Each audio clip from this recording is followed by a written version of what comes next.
자, 오늘의 본문의 말씀은요. 오늘의 말씀은 요한복음입니다. 어떻게 하다 보니까 제가 요한복음과 이번 고난주간을 계속 하게 되었는데요. 요한복음 19장 28절에서 30절 19장, 요한복음 19장 28절에서 30절 세 절이니까요. 한 절씩 교독하시다가 30절은 다 같이 합독하시겠습니다. 그 후에 예수께서 모든 일이 이미 이루어진 줄 아시고 성경을 응하게 하려 하사 이르시되 내가 목마르다 하시니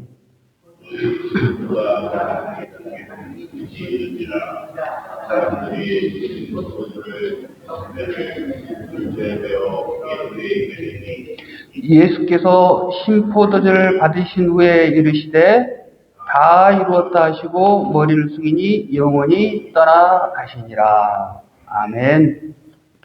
자, 다 이루었다고 하십니다. 다 이루었다. 자, 오늘의 본문은 예수 그리스도께서 십자가 죽음을 맞이하시면서 마지막에 하신 말씀이죠. 다 이루었다. 다 이루었다. 자, 예수님의 입장에서 보면요. 다 이루었다. 다 이루었다. 결국 이 말은 예수님께서 결국 다 해내었다. 다 해내었다. 이렇게 볼 수 있을 것 같아요. 자, 무엇을 해내셨을까요? 그것은 예수님께서 요한복음 17장에서 그토록 기도하셨던 나로 하여금 아버지를 영화롭게 하옵소서 라는 그 기도가 다 이루어진 것으로 보입니다. 자, 아버지를 영화롭게 하는 것은요, 보내신 자 아버지의 뜻을 이루시는 것이었습니다.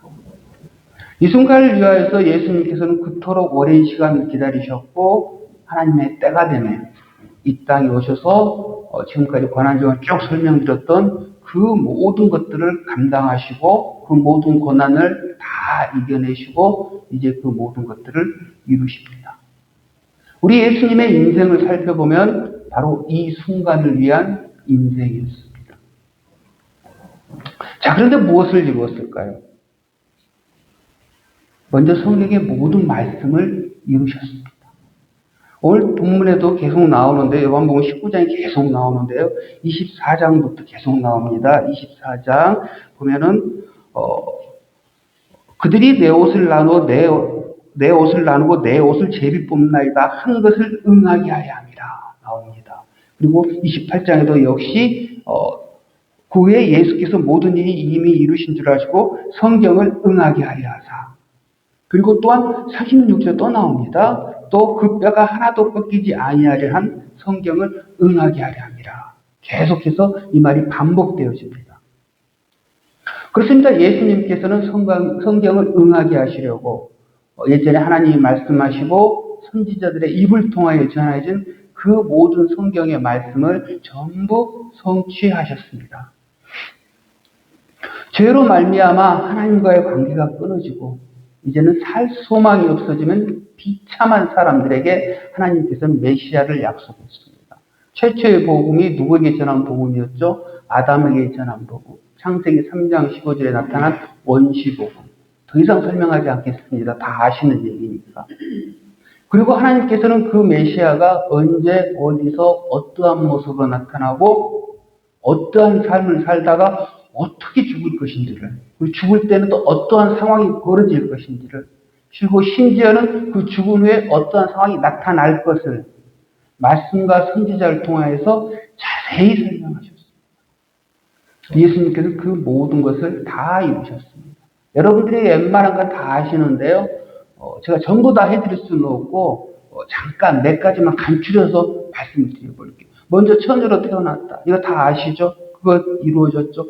베들레헴에서 태어난다. 미가서 5장 2절에 예언합니다. 베들레헴 에브라다야, 너는 유다 족속 중에서 작을지라도 이스라엘을 다스릴 자가 내게로 나올 것이니 그의 근본은 상고의 태초이다. 베들레헴에서 태어날 것, 그리고 이방인들이 예물을 드릴 것, 헤롯이 아이들을 죽일 것. 그리고요, 나중에 예수님이 아버지와 함께 애굽으로 도망갑니다. 그것까지 예언이 되어 있습니다. 그리고 갈릴리에서 사역이 시작이 될 것. 전에 고통하던 자에게는 흑암이 없으리로다. 옛적에서는 여호와께서 스불론 땅과 납달리 땅으로 멸시를 당케 하셨다니 후에는 해변길과 요단 저편의 갈릴리를 영화롭게 하셨느니라. 이사야 9장 1절입니다.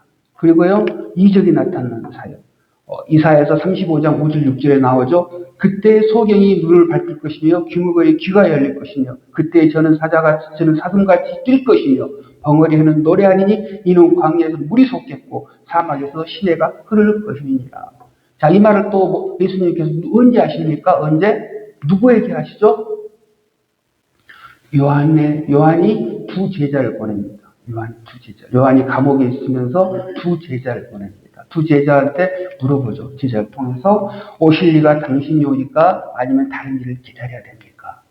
하고 물어보러 왔을 때 이 두 제자에게 이것을 얘기해 줍니다. 내가 메시아지 아니하이다 증거하거나 변론하지 않습니다. 이 말씀을 통해서 내가 그토록 말씀에서 예언하였던 그 메시아가 나다라는 것을 증명을 해줍니다. 자, 그때 이제 요한이 예수님을 이 질문을 드렸을 때는요, 사실 많은 사람들은 의문을 가집니다. 왜냐하면 요한 같은 경우는 예수님을 보고 보아라 하나님의 어린 양이다 라고 우리의 모든 죄를 지고 가는 하나님의 어린 양이다 라고까지 고백을 했고요.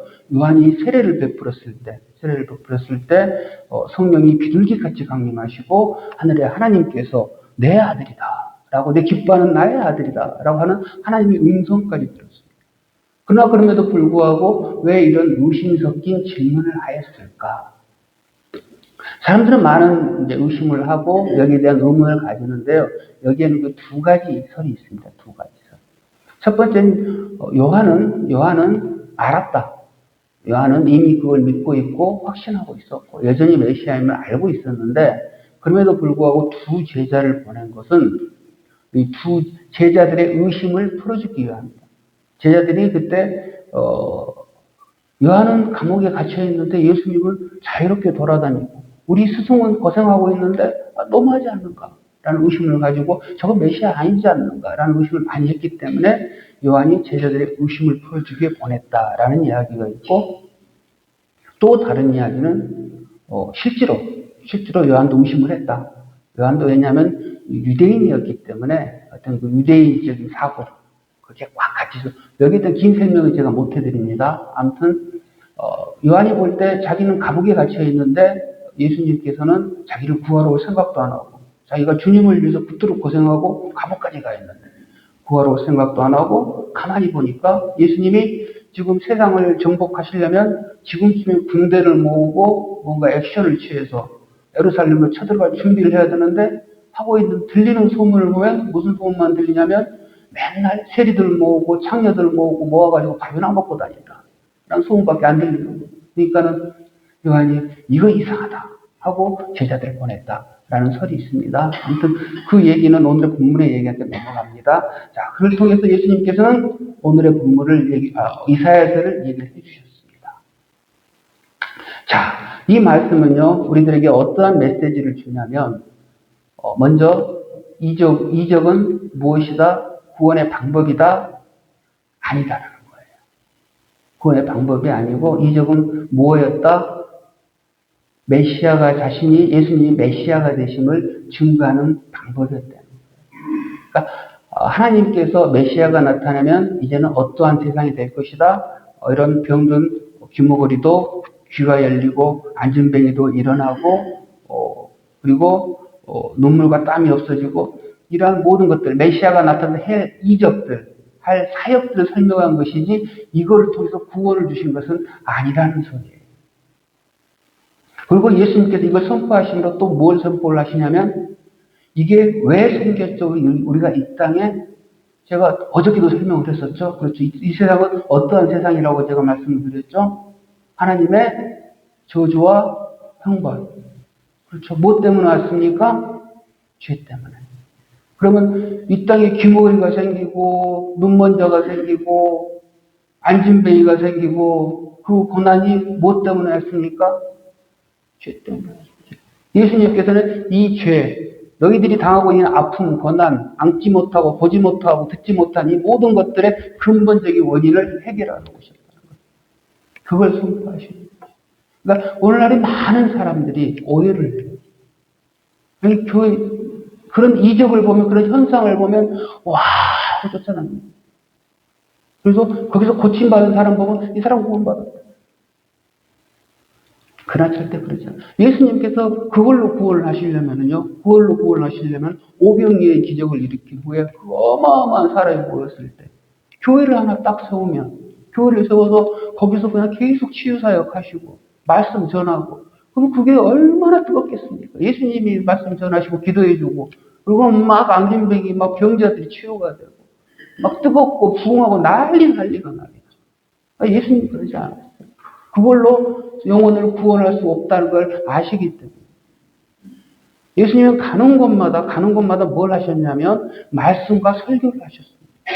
오직 구원은 말씀을 통해서, 목사님의 설교를 통해서 구원이 이루어지는 것입니다. 그리고 하나님께서는요, 예수님께서는요, 오는 자를 모아서 그들을 통해서 편하게 구원을 자유하시는 게 아니고요, 어떻게 하시냐면요, 가장 낮은데, 누구나 가기 꺼려 하는데, 힘든 곳, 이곳을 직접 찾아다니셨습니다. 누구를 찾았어요? 하나님이 선택하신 자들.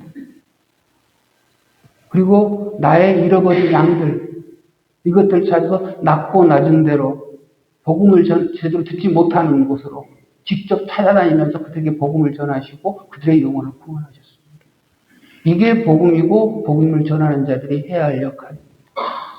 오늘날 교회들이 정말 너무나 많은 오해를 하고 있고 너무나 잘못된 모습을 사실은 보이고 있다는 점.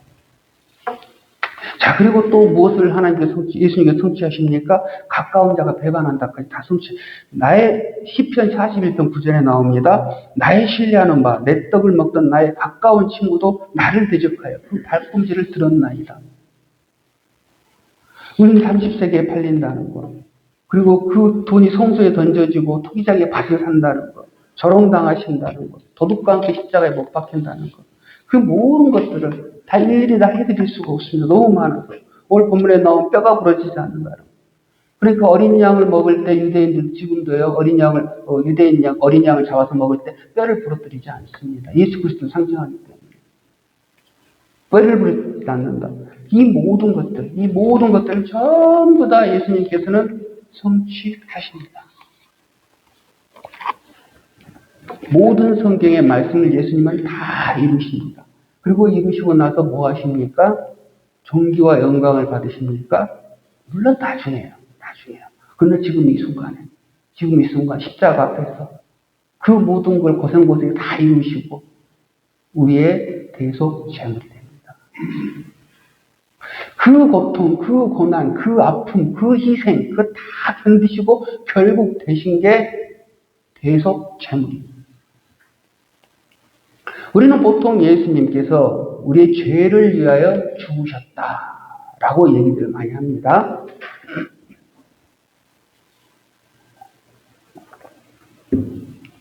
자, 그러나 그것은 사실은요, 정확한 표현은 아닙니다. 우리의 모든 죄를 죽지 않고, 어제도 저 설명했지만, 하나님의 속한 자, 하나님의 세상에 속한 자만 구원하신다고 했죠? 그와 마찬가지로 좀 더 정확한 표현은 나를 대신하여 죽으셨다. 나를 대신하여. 하나님의 계산은 정확합니다. 죄의 값은 사망이라고 하셨습니다. 그럼 어떡합니까? 반드시 죽어야 합니다. 죄의 값을 치러야 합니다. 그런데 하나님께서는 죄의 값을 나에게 묻지 아니하시고 그 아들에게 치르게 하셨습니다. 예수님께서 나를 대신하여 죄의 값을 치르십니다. 이 죽음이 정확하게 표현이 된 것이요, 유월절 어린 양입니다. 여러분이 다 아시는 양이죠. 애굽의 장자의 재앙이 내려졌을 때, 온 세상은 하나님의 심판 아래에 있을 때 어린 양의 피를 문설주에 바른 집만 살았습니다. 왜요? 그 가정을 대신해서 어린 양이 죽었고 그 피를 발랐기 때문입니다. 장자는 가정을 대표하죠. 한 가정의 대표는 장자입니다. 큰아들입니다. 장자가 죽은 것은 그 가정이 죽은 것입니다. 그래서 그때 장자의 재앙을 받은 애굽은 장자로 표현된 세상은 하나님의 모든 심판을 받은 것입니다.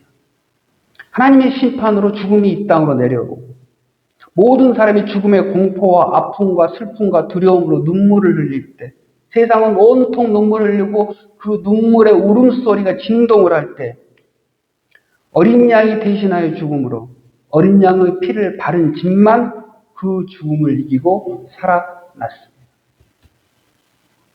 이게 이 세상 마지막 날의 모습입니다. 이 세상 마지막 날 믿지 않은 자들은 울며 불며 난리치고 온 세상은 지옥과 같을 것인데 우리 신자들만 그 안에서 힘을 입은 자로 살아날 것입니다. 그러나 성경은 죽음이 또 끝이 아니라고 합니다. 성경의 죽음은 없어짐이 아니고 영과 육의 나뉘어짐, 분리입니다. 육은 흙으로 돌아가나 영은 영원히 있습니다. 그럼 살아있는 영은 이제 무엇을 해야 됩니까? 남은 결산을 해야 합니다. 남은 결산. 영원한 하나님에게 지은 죄이기 때문에 영원한 결산을 해야 됩니다. 뭘 해야 합니까? 이제 그 영은 영원한 지옥의 형벌을 받아야 합니다. 무섭죠? 그게 죄의 비참함입니다. 그러나 신자는 예수 그리스도 피로 깨끗함 받은 자들은 그 지옥의 형벌을 받지 않습니다. 그렇다면 예수님께서 나를 대신해 무엇까지 받았다는 소리입니까? 내가 받아야 할 지옥의 형벌까지. 내가 받아야 할 나의 모든 죄값을 대신하여 다 마치고 갑니다. 나의 과거, 나의 현재, 나의 미래. 자, 시간이 별로 없어서 넘어갈까 하는데 오늘은 쉬는 날이죠. 페리아두고 마지막 날이니까 조금 더 하더라도 여러분들이 인내를 해주셨으면 좋겠습니다. 자, 예를 한번 들어볼게요.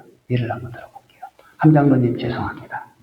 한 장로님이 죽으셨다. 죽으셔서 올라가셨어요. 한 장로님은 당연하게 나는 천국 갈 거야. 그 기쁜 마음으로 딱 섰어요. 그랬더니 법정 앞에는 하나님이 근엄한 표정으로 서 있고 한 사람이 흰함을 얻으면 한 사람이 쑥 나타납니다. 그의 이름은 사단. 딱 보더니 하나님 이 사람 죄인입니다. 한장님 깜짝 놀랐죠. 아니 내가 왜 죄인이야. 내가 교회 봉사를 얼마나 했고 내가 일을 얼마나 했고 하나님은 내가 얼마나 섬겼고 내가 내 아픈 사람들 보면 내가 얼마나 다 했고 주님 섬기도 다 했고 내가 이 사람아 내가 몇십 년 동안 교회에 터나른 사람마다 몇만 명이 넘어. 근데 내가 어떻게 죄인이야. 한장 흥분해서 막 얘기합니다. 사단이 책을 쫙 펴더니 아주 옛날에 그냥 수박살이 하던 것부터 아주 어렸을 때 친구 때렸던 것부터 그냥 낱낱이 구하기 시작을 합니다. 전혀 생각지도 못했던 알지도 못했던 거. 근데 어떤 사람이 당신을 상처받은 건 알아. 자기는 기억도 못하는데 어떤 상처받고 힘들어가지고 뭐 고생했지. 뭐 그런 것까지 다 얘기합니다. 다 얘기. 그리고 당신 저 차 줬다 갖고 싶다 했어 안 했어? 했지.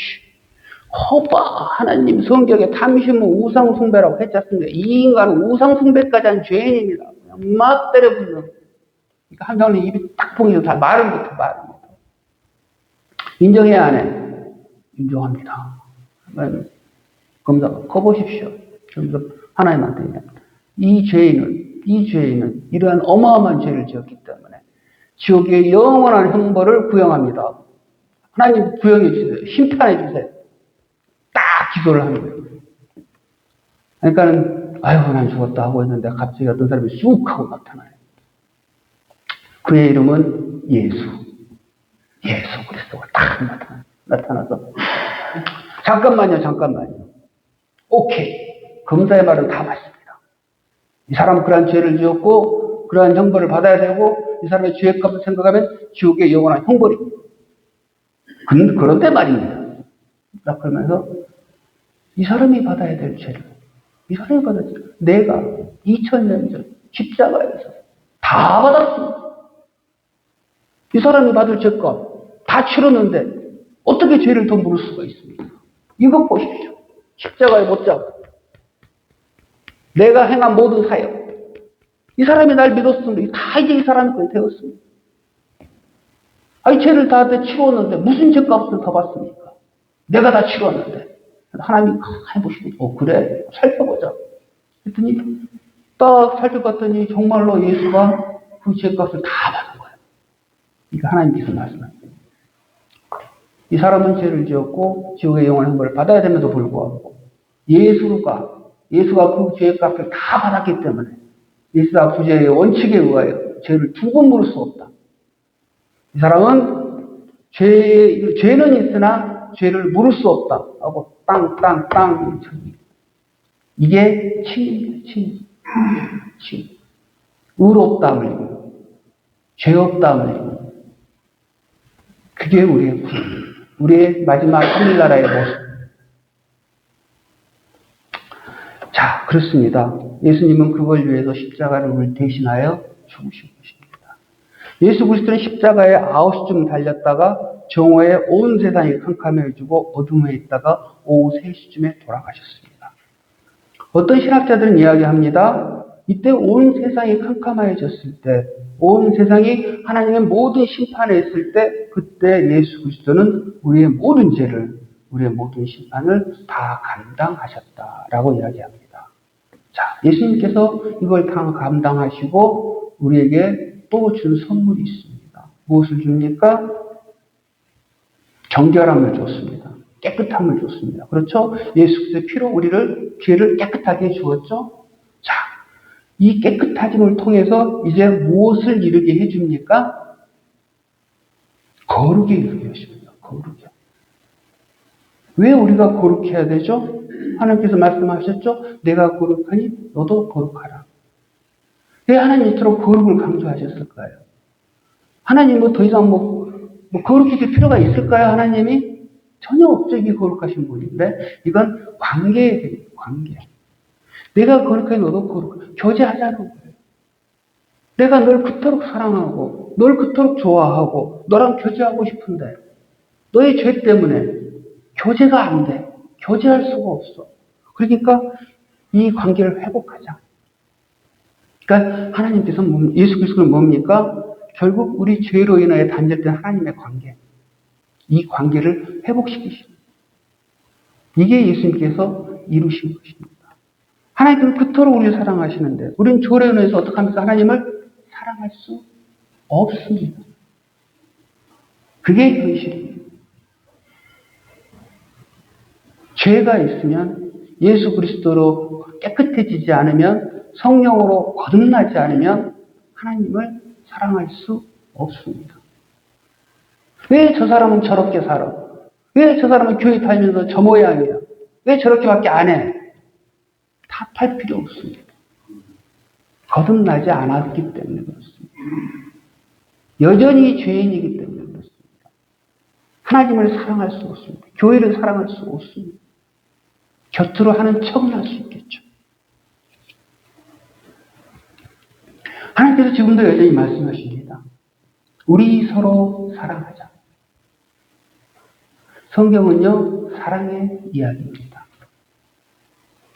그렇습니다. 예수님께서는 이 사랑을 이루셨습니다. 그리고 이 땅에 사랑의 공동체를 새로이 만들어 주십니다. 오늘의 본문에 있거든요. 요한복음 19장 26절, 27절 한번 보겠습니다. 예수께서 자기의 어머니와 사랑하시는 제자가 곁에 서 있는 것을 보시고 자기 어머니께 말씀하시되 여자여 보소서 아들입니다 하시고 또 그 제자에게 이르시되 보라 내 어머니라 하신대 그때부터 그 제자가 자기 집에 오시니라. 여기서 들린 말이죠. 또 이게 어디서 있었죠? 요한복음 2장에 예수님께서 처음으로 이적 사역 감당하실 때 가나의 혼인잔치 때 그때 또 어머니를 뭐라고 그랬습니까? 여자요. 헬라어로 귀나이. 좀 높은 사람한테 칭하는 애칭인데 시간이 없으니까 제가 일일이 설명드릴 시간은 없는데 간단히 말씀드리면 그렇습니다. 예수님께서 그 여자여 하신 말씀은 어머니를 비하하거나 그런 게 아니고 당신과 나의 관계는 어머니와 아들의 관계보다 이제 메시아 사역을 시작을 하시면서 이제 관계가 달라졌다는 거예요. 뭘로 달라졌다? 하나님과 성도. 자기 메시아라는 거예요, 이제. 그걸 분명히 해드리는 거예요. 그리고 마지막 돌아가실 때 한 번 더 말씀해 주는 거예요. 여자예요. 나는 이제 메시아로서 세상을 떠나지만 당신은 나의 육신의 어머니였지만 나의 성도고 여자예요. 하지만 육신의 어머니지만 어머니였기 때문에 마지막을 가장 사랑하는 제자에게 맡깁니다. 자, 그런데요. 맡길 사람이 없어서 요한에게 맡겼을까요? 뭐 이거 생각해 보셨어요, 여러분? 맡길 사람이 없었나요? 형제가 있었죠, 예수님. 그렇죠? 4명의 형제들이 있었습니다. 한 2명 이상의 여자 형제가 있었고, 자녀가 있었고, 게다가, 야고보, 동생 야고보는 나중에 예루살렘 교회 목사가 되죠. 담임 목사가 되었고. 그리고, 유다도, 유다스를 쓴 사람이 예수님의 동생일 거라고 생각하고 있습니다. 유다스를 쓴 유다도 있었고. 다른 2명의 동생들이 또 있었죠. 요한이 있었고, 시몬이 있었고. 자, 그런데 그럼에도 불구하고 예수님께서는 동생들에게 그 어머니를 맡기지 않고 요한에게 맡깁니다. 왜 그랬을까요? 새로운 가족 공동체를 선포하시는 거예요. 너의 진정한 가족은 혈통으로나 육정이 아니고 뭐다? 성령으로 하나 된 새로운 가족, 교회다. 새로운 가족에게 그 어머니를 부탁한 거예요. 새로운 가족에 맡기신 겁니다. 요한복음 1장 12절 13절을 보면은요, 영접하는 자, 곧 그 이름을 믿는 자들에게는 하나님의 자녀가 되는 권세를 주셨으니 이는 혈통으로나 육적으로나 사람의 뜻으로 나지 아니하고 오직 하나님께로서 난 자들이다.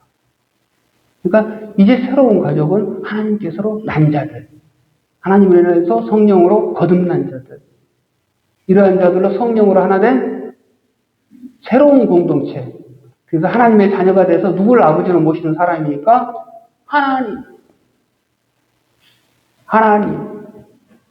하나님을 아버지로 모시는 여기 있는 이 사람들이 나의 새로운 가족들이야. 이게 예수님께서 십자가의 죽으심으로 우리에게 주신 선물이고 보물입니다. 이 안에서 서로 사랑하라는 거죠. 이 안에서 서로 말씀으로 성장하라는 거죠. 그래서 하나님의 뜻을 이루라는 거예요. 우리가 혈연의 가족만 중요하게 여기고 교회 형제는 사랑하지 않고 멋대로 버려둔다? 그건 십자가의 은혜를 제대로 알지 못하는 것입니다. 실제로요. 좀 약간 어떻게 무서운 소리일 수도 있는데요. 우리가 천국에서 영원히 얼굴을 봐야 되는 사람들은 성령으로 하나 된, 그리고 하나님의 자녀가 된 우리 교회 형제들이 영원히 봐야 돼요. 자, 말씀을 마치겠습니다. 자, 예수님께서 십자가에서 다 이루었다 하고 돌아가셨습니다. 그 이루심을 나를 대신하여 죽으신 것이고, 그로 말미암아 끊어진 하나님의 관계가 회복이 되었습니다. 그리고 이제는 우리도 하나님을 사랑할 수 있게 되었습니다. 그리고 우리가 더 사랑할 수 있도록 가족 공동체로 우리 교회를 주셨습니다. 주님의 피값으로 세워진 교회입니다. 우리 주님의 흘리신 이 십자가 피 앞에 겸손히 무릎 꿇는 저와 여러분이 되시기를 우리 주님의 이름으로 축원합니다. 기도하겠습니다. 아버지 감사합니다. 금요일 새벽 참으로 주님의 돌아가심을, 십자가의 죽음을, 그 보혈의 피를 다시 한번 제게 돌아보았습니다. 주님, 정말 웬 말인가입니다. 웬 은혜인가입니다. 보면 볼수록, 돌아보면 돌아볼수록 그 십자가가 너무나 크게, 너무나 강렬하게 저희에게 다가옵니다. 하나님이 그토록 저희를 사랑하셨지만 사랑할 수 없었던 저희들이었습니다. 이제 저희들이 사랑하길 원합니다. 철저히 사랑하기를 원합니다. 몸부림쳐 사랑하기를 원합니다. 온 마음 다하여 사랑하기를 원합니다. 그야의 그 사랑을 하나님께서 서로 사랑하고 남겨주신 이 교회를 통하여서 하나님 나타내기를 원합니다. 드러내기를 원합니다. 주여 이 교회를 사랑하여 주옵시고 이 교회는 서로 우리가 사랑하게 하여 주셔서 참으로 우리 주님께서 그러셨던 것처럼 우리 아버지를 영화롭게 하여 주옵소서. 감사드리며 우리 주 예수 그리스도 이름으로 기도드립니다. 아멘. 자, 3일 동안 수고하셨습니다. 남은 시간 더 기도하시고요. 목사님 여전히 회복이 더뎌지고 있습니다. 어서 회복하시길 기도해 주시고 감사합니다.